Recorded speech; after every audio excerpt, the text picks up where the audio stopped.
Bonjour et bienvenue à Finance 360 avec Alex Demers. Aujourd'hui, nous sommes mardi le 28 novembre 2023 et nous sommes rendus à l'épisode 191 du podcast. Et aujourd'hui, premièrement, je vais revenir sur les ventes en ligne du Black Friday. Donc, ça va être les chiffres du côté des États-Unis. Donc, on va voir si on a dépassé le record de l'année passée. Ensuite, je vais parler des licenciements chez Lion Électrique, donc la compagnie qui produit des camions et des autobus électriques. Qu'est-ce qui se passe de ce côté-là? Après ça, je vais poursuivre avec le mandat de grève du côté de Air Transat. Donc, c'est par rapport aux agents de bord. Et comme je vous dis, c'est une autre grève qui se rajoute à la liste des syndicats qui veulent renégocier leur salaire. Et je vais finir avec la fameuse charte hypothécaire qui a été annoncée mardi passé. Donc, c'était par le gouvernement fédéral. Et la charte hypothécaire qui serait là pour aider les propriétaires canadiens avec leur prêt hypothécaire. Donc, je vais finir avec ce segment-là. Donc, je vais commencer tout de suite en revenant sur les chiffres des ventes en ligne pour le Black Friday de 2023 aux États-Unis. Comme j'ai parlé dans le dernier épisode, le Black Friday, le Cyber Monday, c'est des dates importantes pour les commerces de détail. Donc, si on se fie aux données d'Adobe Analytics, et encore une fois, je le répète, c'est pour les États-Unis, les consommateurs ont dépensé un montant record de 9,8 milliards de dollars. Et ce montant-là, ça représente une hausse de 7,5% par rapport aux ventes en ligne du Black Friday de 2022. Donc, visiblement, on a battu le record de l'année passée. Et d'ailleurs, il y a la compagnie Shopify qui offre une plateforme pour les commerces électroniques. Donc, eux autres, ils offrent principalement une manière de faire des paiements, de gérer l'inventaire, de supporter un site web pour un commerce, un e-commerce. Et bref, Shopify, ce qu'ils ont fait, c'est qu'ils ont indiqué que les entreprises qui utilisent leur service, ils ont réalisé des ventes de 4,1 milliards de dollars durant le vendredi fou de cette année. Donc, si on compare avec les ventes qui avaient été faites l'année dernière, on parle d'une augmentation de 22%. Donc, ça, c'est par rapport au Black Friday de l'année passée. Et suite à ces chiffres-là, hier, le prix des actions de Shopify, symbole SHOP, le prix des actions de Shopify, en fait, ils ont augmenté de quasiment 5%. Donc, en fait, c'est parce que les investisseurs sont plus confiants vis-à-vis la résilience des consommateurs et du côté également de la vente au détail. Donc ça a été pris comme une bonne nouvelle pour les commerçants, autant les magasins que les commerces en ligne, parce que, comme je vous dis, ça augure bien pour les ventes qui vont être faites durant le temps des fêtes. Visiblement, les consommateurs sont à la recherche de rabais et quand ils en voient, ils continuent de consommer. Et petite parenthèse par rapport au Black Friday, si vous avez manqué l'épisode de mardi passé, je vous annonce que j'ai un code promo pour 25% de rabais et ce code promo-là, il est encore valide jusqu'au 21 décembre 2023. Donc, je vous le redonne, c'est Friday 25. Donc, Friday, F-R-I-D-A-Y 25, tout collé. Et ça vous donne 25% de rabais sur toutes mes formations en ligne et également sur l'abonnement annuel à mon infolette. Donc, je vais laisser le code promo dans la description de l'épisode. J'espère que vous allez profiter de cet escompte-là pour l'une ou l'autre des formations ou l'infolettre. Et je vais poursuivre tout de suite avec les congédiements de la part de la compagnie Lion Électrique. Donc, Lion Électrique qui est une entreprise cotée en bourse. Le symbole, c'est LEV. Et pour ceux qui ne connaissent pas Lion Électrique, tout d'abord, c'est une entreprise qui a des usines dans les Laurentides. Je pense que c'est à Saint-Jérôme et Mirabel. Et dans le fond, ils produisent des camions et des autobus scolaires 100% électriques. Et je vous rappelle que c'est une compagnie qui avait connu quand même un fort engouement de la part des investisseurs il y a à peu près 2 ans et demi. Juste vous donner une idée, en juin 2021, le prix d'une action Lion Électrique était dans les environs de 24$ et quelques, donc 24$ canadiens sur le TSX. Et aujourd'hui, l'action de Lion Électrique est rendue autour de 2$. Donc, ça représente quand même une chute de plus de 90%. Et là, hier, on apprenait que l'entreprise annonce la mise à pied de 10% de ses effectifs. Et ça, évidemment, c'est dans le but de réduire ses coûts d'exploitation. Et on s'entend que c'est une nouvelle assez plate pour les employés qui ont été congédiés. Parce que, tu sais, on s'entend, c'est une nouvelle que tu apprends à peu près un mois avant Noël. Et l'autre chose aussi à noter, c'est que, ça c'est un peu cocasse, c'est-à-dire qu'au début de l'année 2022, donc ça fait pas si longtemps que ça, Lion Électrique, il continuait d'engager des employés dans le but d'accélérer leur cadence de production. Donc, on peut voir qu'en peu de temps, la picture a changé pour cette business-là. Il faut savoir aussi qu'en 2021, le gouvernement fédéral et provincial il avait prêté 100 millions de dollars à Lion Électrique. Et là, il y a quelques mois, ça c'est du côté provincial, Investissement Québec et le Fonds de solidarité FTQ, ils ont également prêté un autre 98 millions de dollars. Donc ça fait pas mal de prêts pour Lion Électrique. Et là, pour le moment, l'entreprise n'est pas encore profitable. En fait, si on regarde depuis le début de 2023, on parle d'une perte de 47 millions de dollars. Et encore là, c'est quand même normal du fait que ça reste une nouvelle entreprise dans une nouvelle industrie. Tu sais, les véhicules électriques, ça reste une technologie qui est relativement récente. Et dans le cas de Lion Électrique, c'est pas juste des voitures. On parle de camions lourds 100% électriques pour transporter des marchandises. Ça peut être pesant, il faut une bonne autonomie du côté de la batterie. Et un peu le même principe, ils construisent également des autobus scolaires pour transporter des enfants. On s'entend qu'ils ont quand même des normes puis des besoins particuliers à satisfaire. Donc, je peux comprendre qu'il y ait des retards dans la production. Et ça, c'est sans compter les délais du traitement des subventions du côté du gouvernement fédéral. Donc, quand c'est lié de près ou de loin avec le gouvernement, ça peut créer des ralentissements.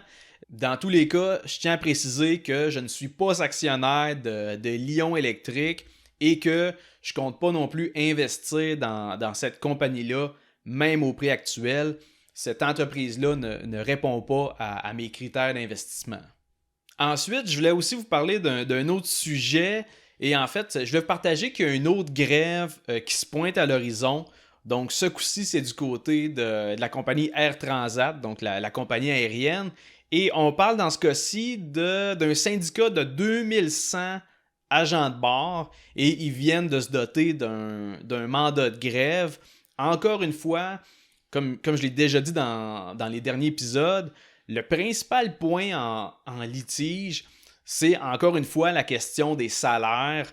Parce que, règle générale, on ne va pas déclencher une grève parce qu'on n'est pas satisfait par les horaires de travail. Par contre, si on a l'impression d'avoir perdu son pouvoir d'achat, c'est-à-dire que son salaire n'est plus suffisant par rapport au coût de la vie, ben dans ce cas-là, ça donne un bon incitatif de mettre de la pression de la part du syndicat pour revendiquer des hausses salariales. Donc, c'est quelque chose que, comme je vous dis, je m'attends à voir encore plus dans les mois, trimestres à venir. Et théoriquement, du côté de Air Transat, la grève des agents de bord, ça pourrait être déclenché à partir du 3 janvier 2024. Donc, pour ceux qui avaient prévu de partir dans le sud, quelque part en janvier, ça pourrait avoir des répercussions sur votre voyage parce que, comme je vous dis, bien sûr, en attendant de ça, il risque de faire d'autres moyens de pression, mais si rien ne change, ben à ce moment-là, le syndicat pourrait amorcer une grève au début de l'année 2024. Sinon, pour le dernier segment de l'épisode d'aujourd'hui, je veux revenir sur l'annonce qui a été faite mardi passé. Donc, c'était par le gouvernement du Canada. Et ils ont annoncé ce qu'ils appellent une charte hypothécaire. Et ça, en fait, c'est dans le but de fournir des mesures d'allègement pour aider les propriétaires à réussir à payer leurs hypothèques. Donc, dans le fond, le gouvernement fédéral, il s'attend à ce que les banques viennent accommoder les détenteurs de prêts hypothécaires. Et en gros, il y a 6 points à retenir dans la charte hypothécaire qui a été proposée par le gouvernement. Et je vais commencer à les énumérer point par point, puis je vous donnerai mon opinion là-dessus à la fin. Donc, première chose, le premier point, c'est que les institutions financières devront permettre des prolongations temporaires de la période d'amortissement. Donc, à la base, au Canada, si le prêt hypothécaire n'est pas assuré, on ne peut pas dépasser un amortissement de plus de 25 ans. Et là, s'il y a des propriétaires qui sont en difficulté financière et qui n'arrivent pas à faire le paiement, ben là, on pourrait permettre d'aller jusqu'à un amortissement de 30 ans, par exemple. Donc ça, c'est ce que le gouvernement s'attend par rapport aux banques canadiennes. Le deuxième point, les banques ne chargeront pas de frais de pénalité ni de coûts qui auraient été normalement facturés. Donc, les banques, les autres, ils chargent toutes sortes de frais. Là. Je veux dire, il y a des frais pour votre compte chèque, il y a des frais de gestion, il y a des frais d'un paquet d'affaires. Et là, du côté des prêts hypothécaires, on demande aux banques de venir un petit peu couper dans ces frais-là. Donc, c'est le deuxième point de la charte.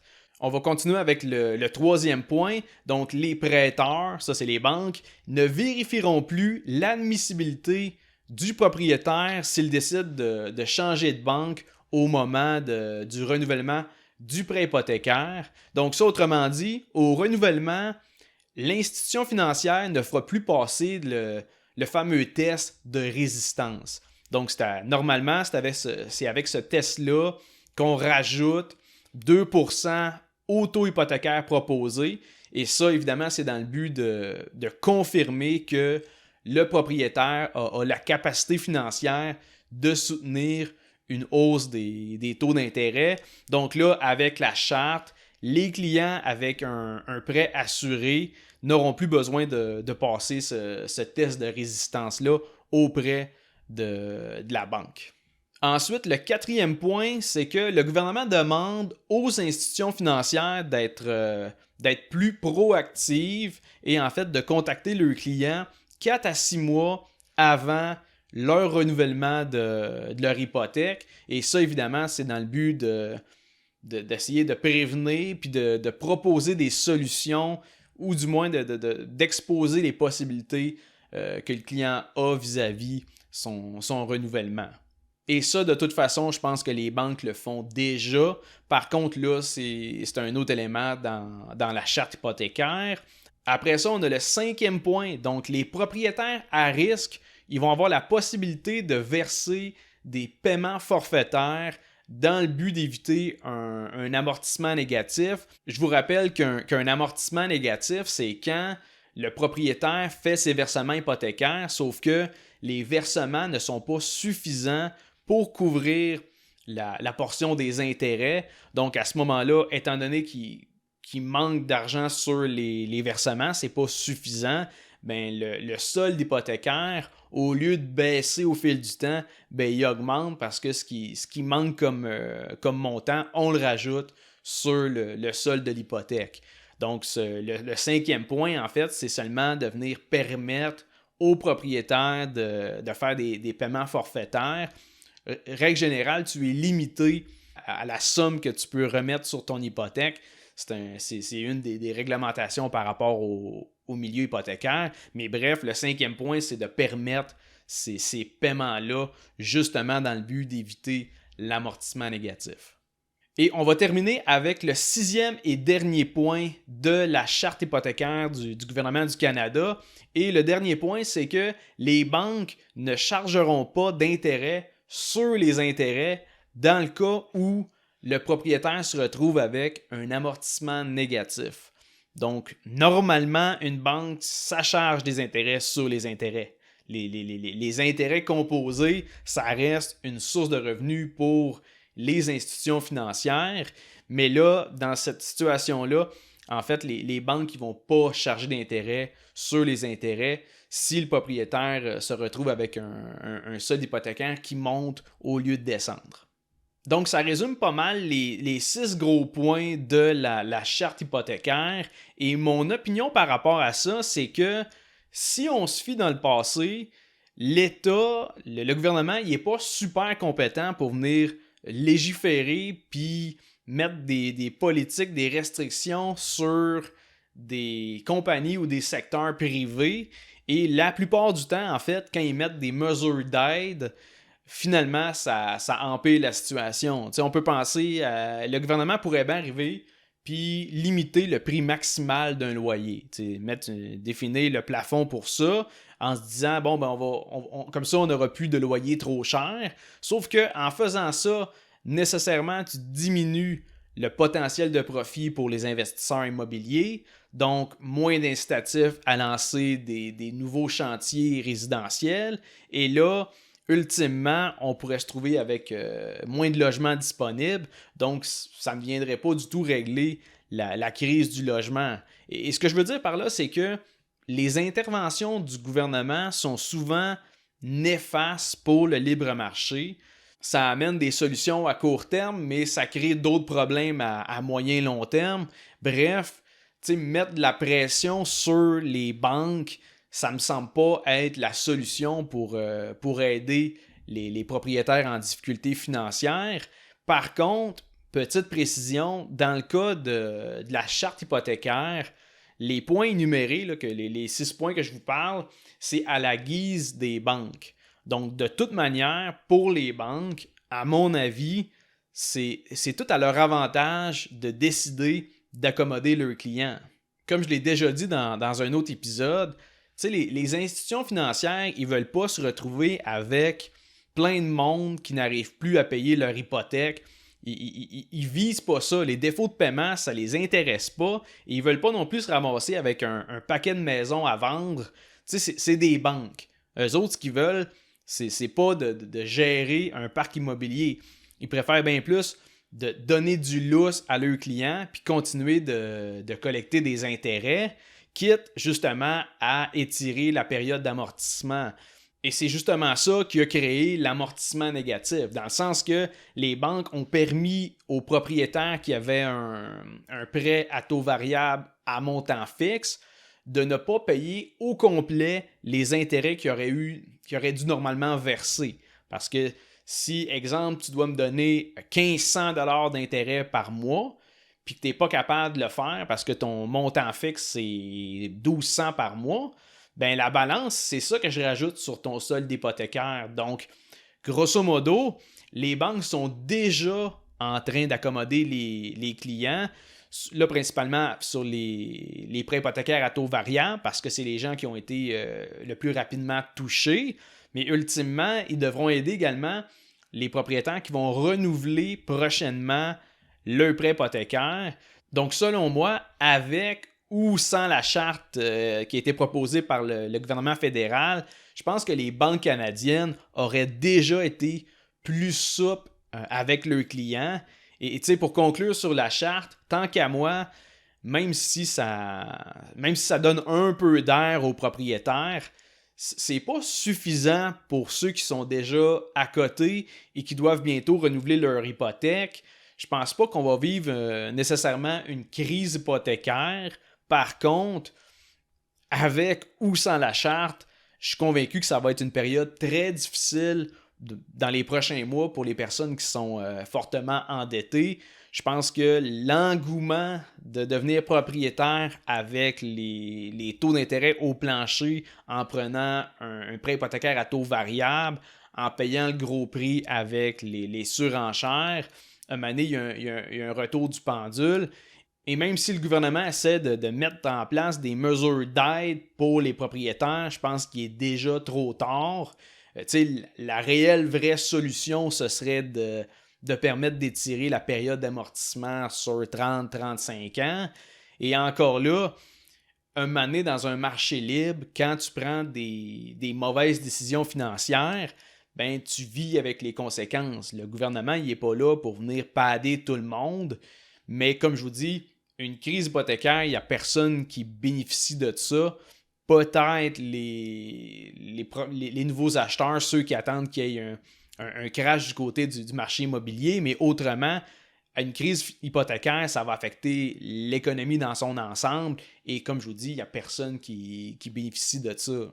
Donc, je vais terminer l'épisode là-dessus. Et encore une fois, j'espère que vous avez trouvé l'épisode intéressant, que vous avez trouvé le contenu pertinent.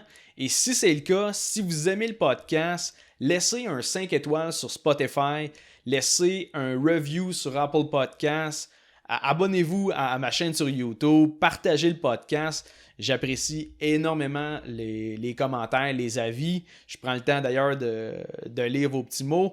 Et on se revoit mardi prochain pour un autre épisode de Finance 360.